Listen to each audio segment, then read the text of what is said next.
generales de micobacterias, de acuerdo a su función, de acuerdo a su morfología, verán.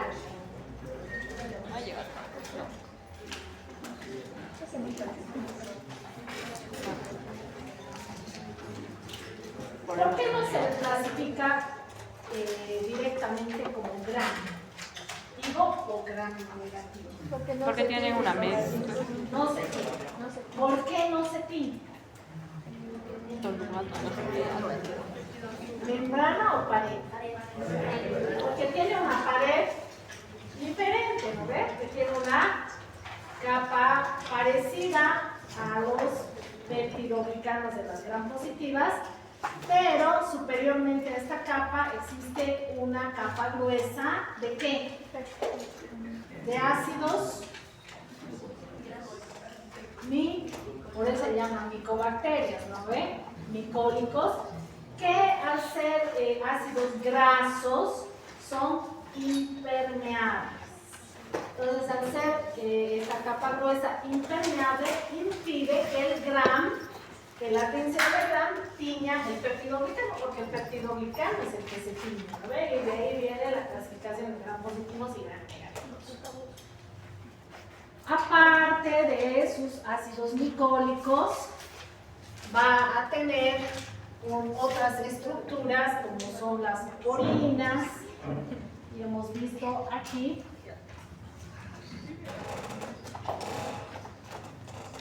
ácidos lipídicos, aquí están los ácidos micólicos, y va a tener los arabinogalactanos. Y esta de aquí que está azul roja recién sería el peptidoglicano. Entonces, esta capa hace que la tinción de gram no pueda colorar al peptidoglicano porque es impermeable. Entonces, si no podemos colorar con la tinción de gram, no lo vamos a poder ver en el microscopio. ¿Qué vamos a hacer? Tenemos que utilizar otra tinción que se llama Ziel-Nielsen.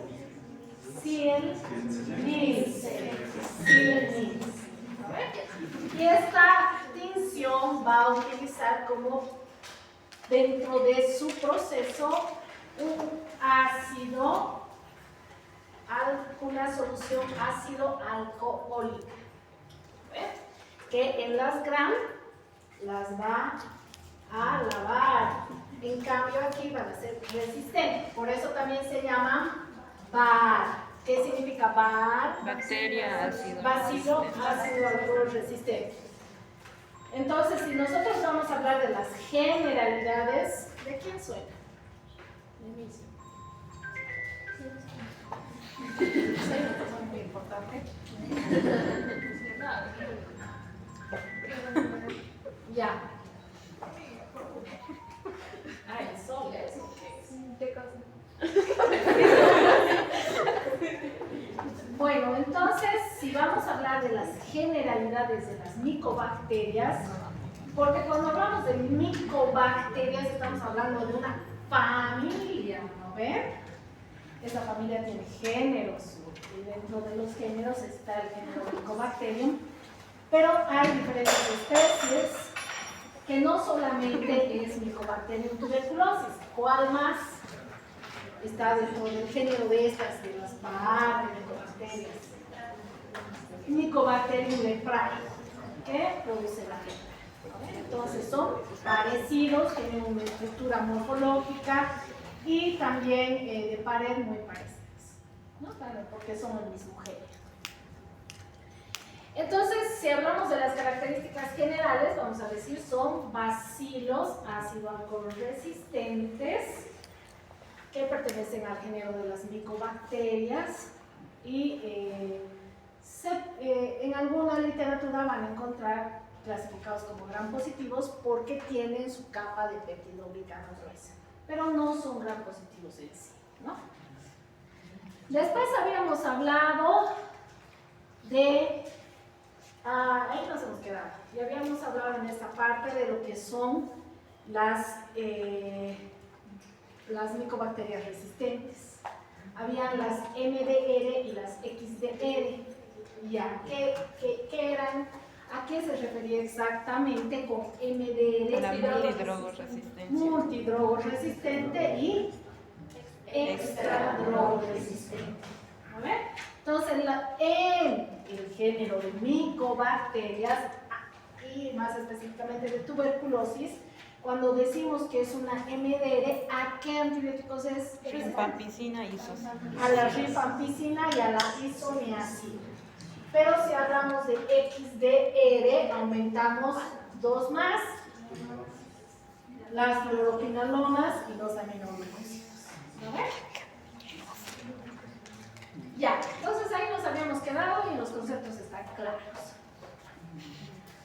Ahora, la transmisión de Mycobacterium tuberculosis ocurre principalmente por la vía aérea, ¿no? Es decir, por las microgotas que llegan al toser, al hablar, al estornudar. Estas van a ser inhaladas y el depósito de bacilos en los pulmones pueden sucederse varias situaciones. Que haya una exposición a Mycobacterium tuberculosis con eliminación de la bacteria sin que surja infección alguna. Esto sucede generalmente en los primeros años de vida cuando todas las personas estamos protegidos por una vacuna. ¿Qué se llama esa vacuna?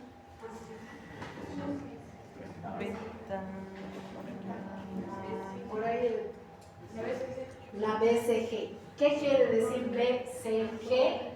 No me acuerdo. Metal. Eso les he hecho repetir en salud pública. Yo Bacilo. B de bacilo.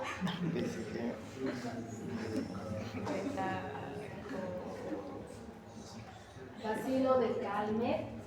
G. BCG. Chicos, después, por favor, síganme. Entonces, muy bien, esta vacuna generalmente nos proporciona una protección completa durante 10 años.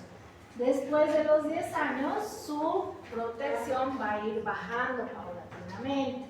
Por eso es de que la mayoría de los casos de tuberculosis se dan en personas a mayor edad, ¿no? Y esa sería la primera situación, que esté en contacto pero que no desarrolle infección.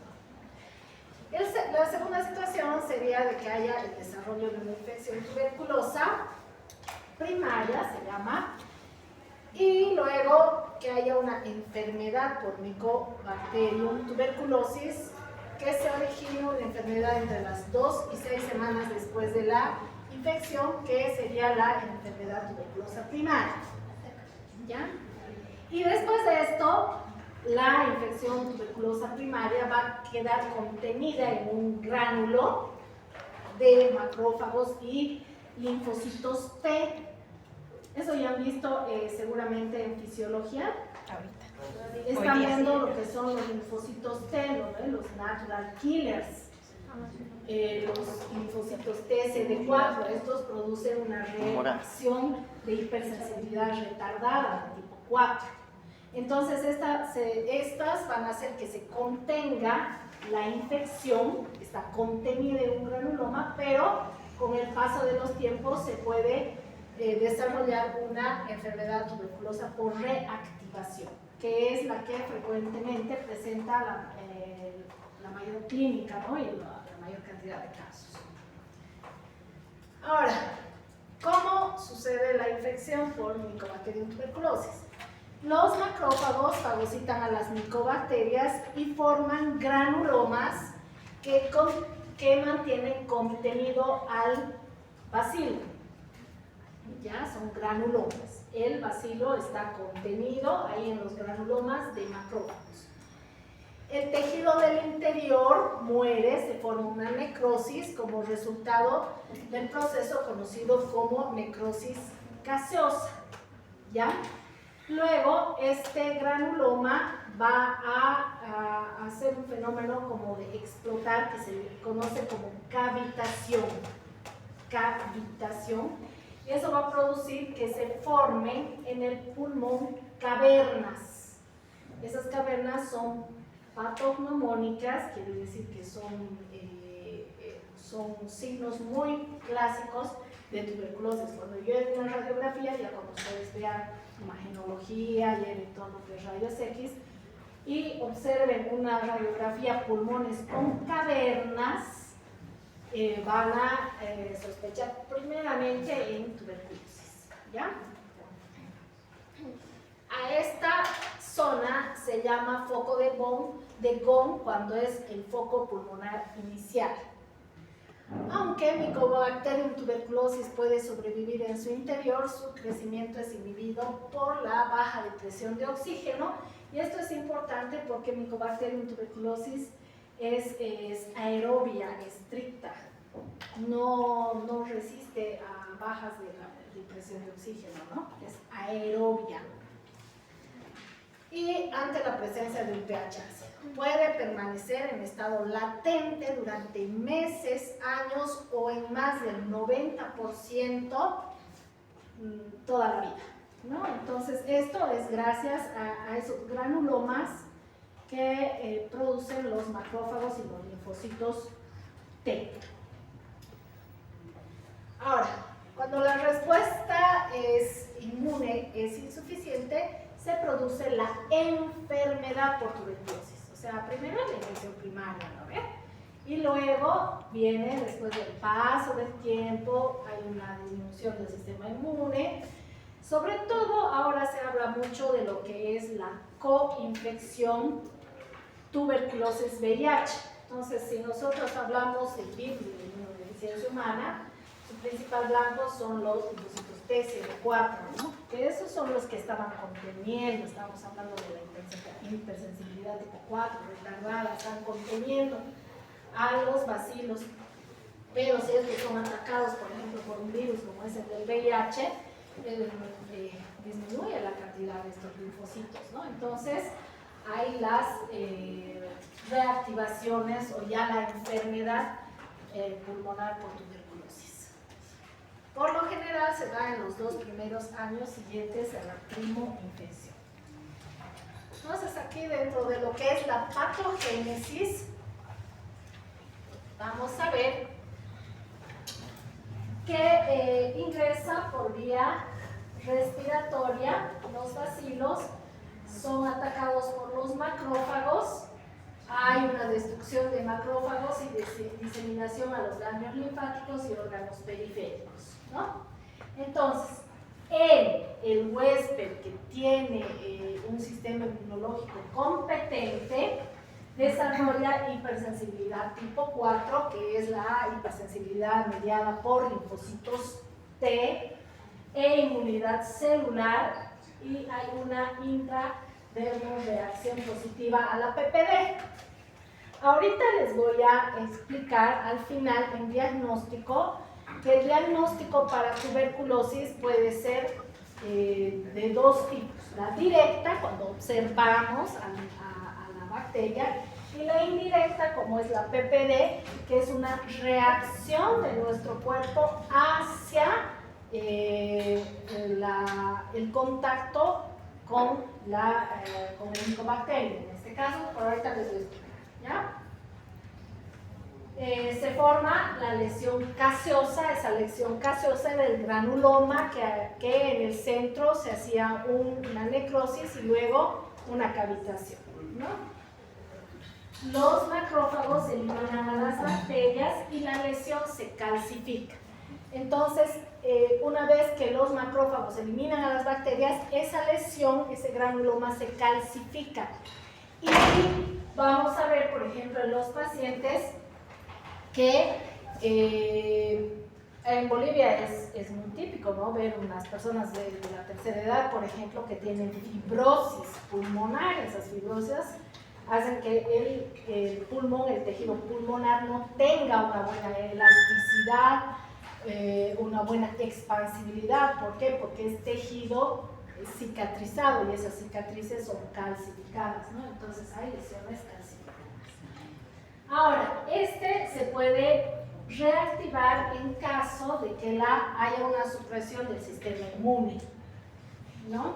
Entonces, en ese caso, va a ser una enfermedad crónica progresiva, en caso de que haya supresión del sistema inmune. Y esto va a pasar con los años en las personas que utilizan corticoides, inmunosupresores, tratamientos para la artritis reumatoidea, para otros tipos de reumatismos, para lo que son enfermedades degenerativas, las artrosis, utilizan fármacos que son inmunosupresores, las personas que tienen cáncer, VIH, etc., ¿no? Entonces, este algoritmo se va a invertir y va a volver a ser como en el caso de un paciente que es inmunocomprometido. Entonces, en el paciente inmunocomprometido no desarrolla la hipersensibilidad de tipo 4. Entonces, para entender bien esta parte, yo les recomiendo que lean en su libro de fisiología de Guyton, Sí. Guyton, la parte de hipersensibilidad de tipo 4, que está en los linfocitos, al final del capítulo.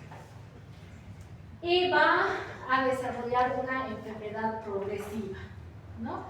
Y aquí, en este paciente, va a haber una prueba negativa a la PPD. Y ahorita les voy a explicar por qué. Puede haber una diseminación generalizada del Mycobacterium, es decir, pasar de los pulmones a otros órganos y la muerte, ¿no? Entonces, el algoritmo que va a seguir la patogénesis, en este caso de la enfermedad, depende de si el huésped es inmunocompetente o es inmunocomprometido. Entonces, obviamente que vamos a tener mucho más cuidado en aquellas personas que usan tratamientos inmunosupresores. Y aquí vamos a ver, fíjense las cavernas en este corte de los granulomas, ¿no? Entonces se hace como una especie de, son cavernas, por eso se les llama cavernosos, ¿no? Y aquí también.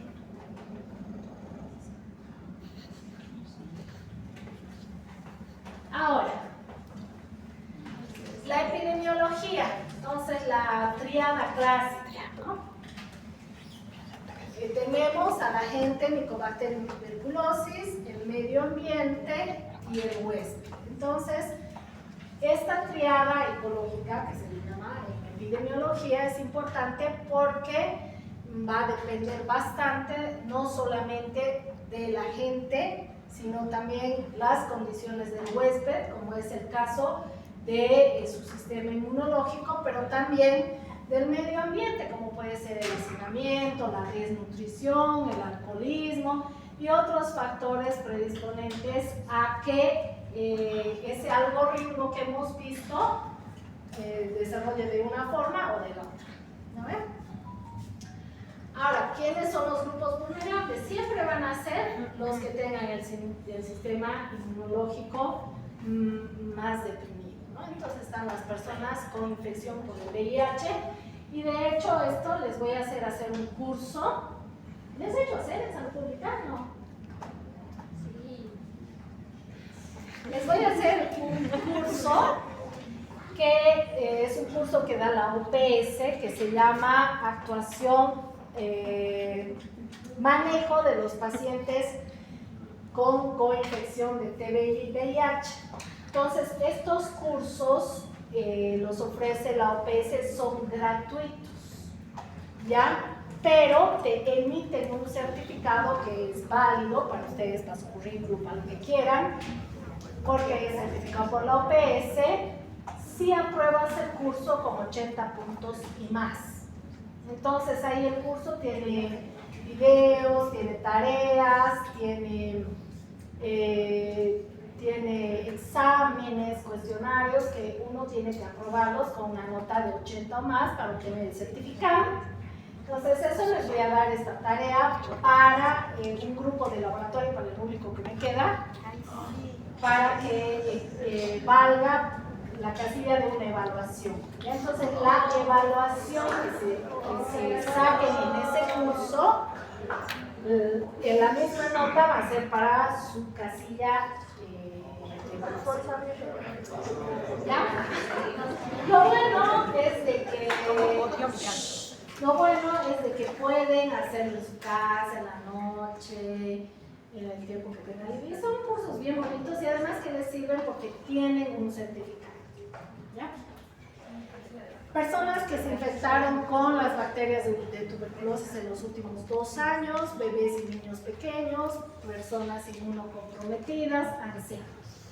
Dentro de los signos y síntomas vamos a clasificar en 2 categorías, tomando en cuenta una tuberculosis pulmonar que afecta a los pulmones y, de acuerdo al algoritmo que hemos visto, si esta progresa a una tuberculosis miliar, que sería una generalizada. Entonces, cuando estamos hablando de una tuberculosis miliar o generalizada, es cuando la tuberculosis ha avanzado más allá de los pulmones, ¿no? Incluso a la pleura.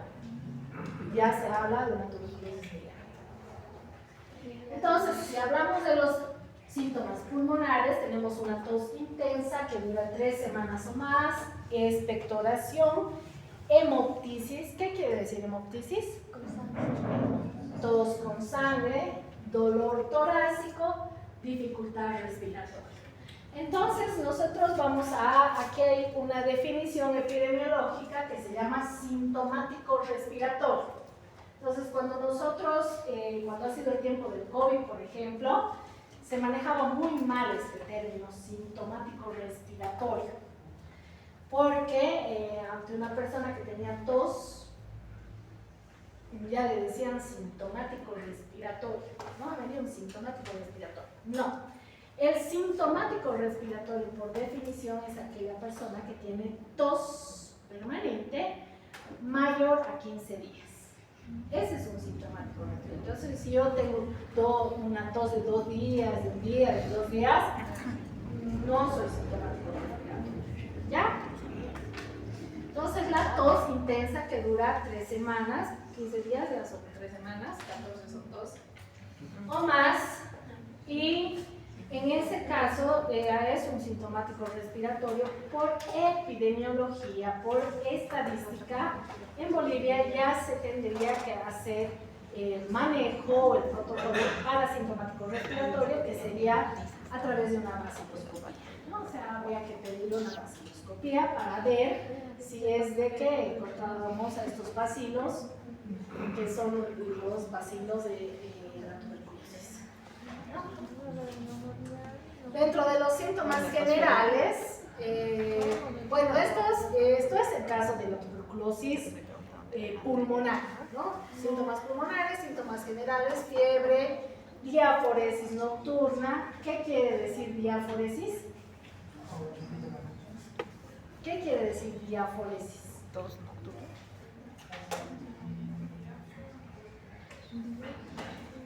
Diaforesis es sudoración, ¿no? Sudoración nocturna, malestar general, astenia. ¿Qué quiere decir astenia?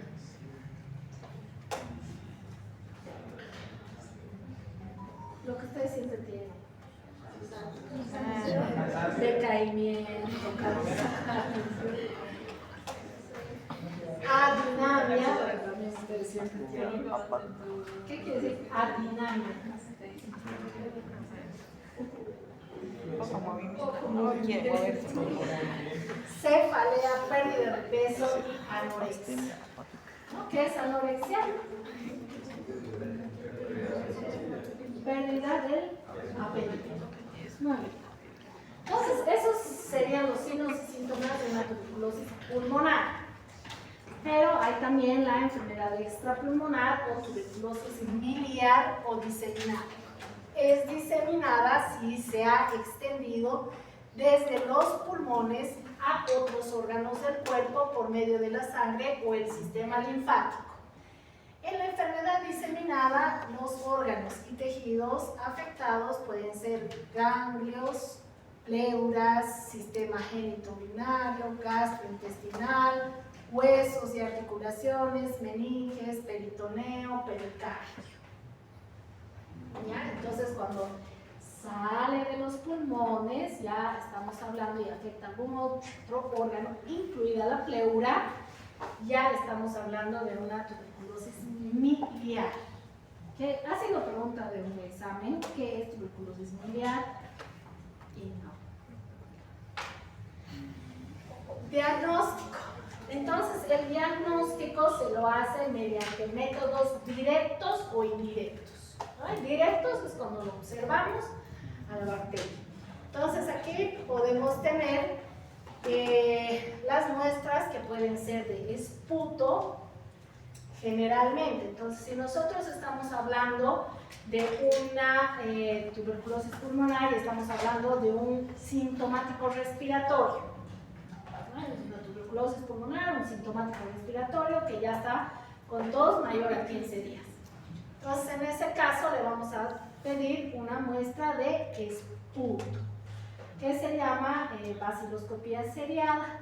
Entonces, aquí es importante, y eso no les he dado como temas en el laboratorio, que la muestra sea significativa. Entonces, para eso hay que pedirle al paciente que va a colocar su esputo en frasquitos estériles durante 3 días, ¿no? Esa es la baciloscopía seriada, 3 días. Y lo que es importante es enseñarle al paciente que no tiene que ser saliva. No nos sirve la muestra de saliva. Tiene que ser la flema, ese esputo es ¿ya? Eso es importante. Entonces, siempre tenemos que tratar de educar al paciente con respecto a la toma de muestra correcta. Si el paciente nos trae saliva, ahí no vamos a observar los bacilos y va a ser pues, un error y va a ser un falso negativo. También se pueden tomar muestras de orina, punción de abscesos o biopsias, ¿no? En caso, por ejemplo, de los ganglios. La coloración que vamos a utilizar no va a ser la de Gram, va a ser la coloración de Ziehl-Neelsen, en el que se va a realizar la baciloscopía en el microscopio, ¿no? Y después de la coloración, el protocolo aquí es igual que en Gram, cultivo Gram. Aquí sería Ziehl-Neelsen, cultivo Ziehl-Neelsen, ¿no? Y el cultivo es un cultivo especial que se llama Lowenstein-Jensen. A este cultivo se le añade huevos, se le añade colorantes de malaquita, que es un medio selectivo y es diferencial. Se debe incubar a 37 grados de 30 a 90 días, ¿no? Entonces, si ustedes ven, el medio de cultivo tarda mucho, el tiempo es muy largo, ¿no? Entonces, no podemos esperar al cultivo para iniciar un tratamiento, tal vez sí para confirmar o para detectar algunos casos de MDR o XDR, pero para el diagnóstico inicial solamente con la baciloscopía. Entonces, coloración, microscopio y tenemos un diagnóstico rápido.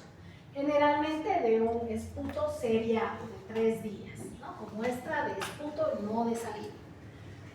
Y el antibiograma que se debe realizar en casos de los pacientes que a pesar de estar cumpliendo el tratamiento, presentan algún grado de resistencia. Porque además el tratamiento para la tuberculosis es multifarmacológico, o sea, se hace con varios antibióticos. Ahí está el diagnóstico bacteriológico, detección de VAR en esputo o material patológico por tensión de Ziehl-Neelsen. Se observa al microscopio 100 campos, promediando el número de bacilos observados. Las bacterias se observan de color rosado sobre un fondo azul. Aquí está. Y la tinción se puede alternar con otra tinción de Kim-Yu, que no la utilizamos aquí. Y luego tenemos dentro de las pruebas indirectas, esas serían las directas, y dentro de las pruebas indirectas tenemos a la prueba de PPD, que es la prueba de la tuberculina. En esta prueba se va a inocular por vía intradérmica un inóculo de Mycobacterium que están inactivados, obviamente, o atenuados por vía intradérmica de 0,1 ml, inóculo de bacterias, ¿ya? Que son atenuadas, inactivadas. Y se va a observar una reacción de hipersensibilidad del tipo 4 que se tiene que leer a las 48 o 72 horas de haber realizado el inóculo. Entonces, esta prueba es positiva para tuberculosis cuando hasta las 72 horas se presenta un nódulo. Fíjense este nódulo que va a tener un diámetro de 5 milímetros o más. O sea, si mide más de 5 milímetros, a las 48-72 horas es positivo. Y si no hace reacción, no hay nódulo, no hay esa lesión solevantada, entonces la prueba es negativa para tuberculosis, ¿no? Esta es una prueba indirecta, pero va a tener algunos errores, porque si nosotros tomamos en cuenta, por ejemplo, que es un paciente que tiene, ya está en SIDA, digamos, o que tiene algún otro compromiso inmunológico, o sea, ¿quién está reaccionando aquí? La hipersensibilidad tipo 4, ¿no? Que eso es mediada por los linfocitos. Entonces, si el paciente es inmunosuprimido, si está en tratamiento, si tiene alguna coinfección VIH o algo, entonces sus linfocitos van a estar suprimidos y no puede hacer esa reacción.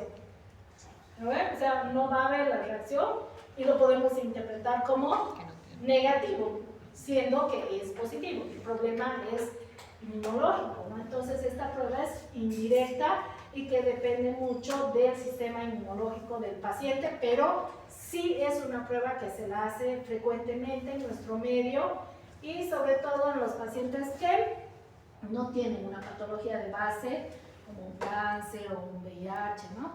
O por ejemplo el personal de salud que tiene un sistema inmunológico competente y se puede hacer la prueba, ¿no? Y en todo caso se tendría que hacer una prueba directa con una prueba indirecta.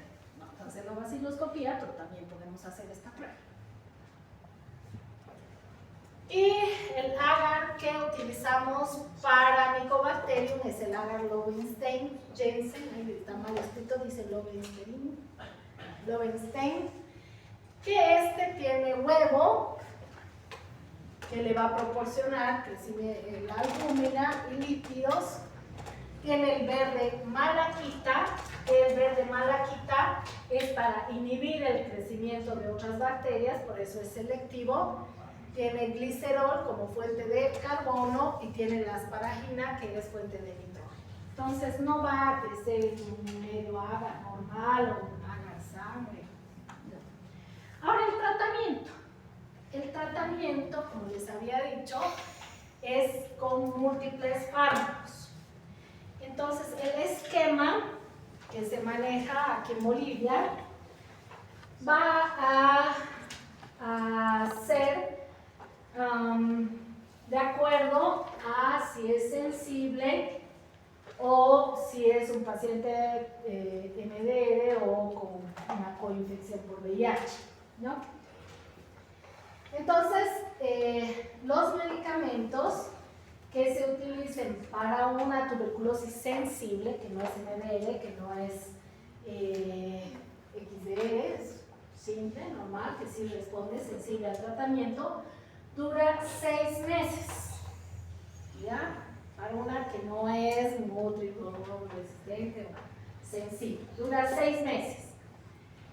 En la primera fase se va a dar 4 antibióticos, toma diaria, ¿ya? La primera fase dura 2 meses. Aquí ustedes van a ver unas abreviaciones, pero tienen que aprenderse el nombre también de la abreviación. Vamos a tener una clase de antibióticos, no se preocupen. Entonces la H es de isoniazida, ya lo hemos visto, la R de rifampicina, la Z de piracinamida y la E de etambutol. Nada que ver, ¿no? Y debería ser I isoniazida.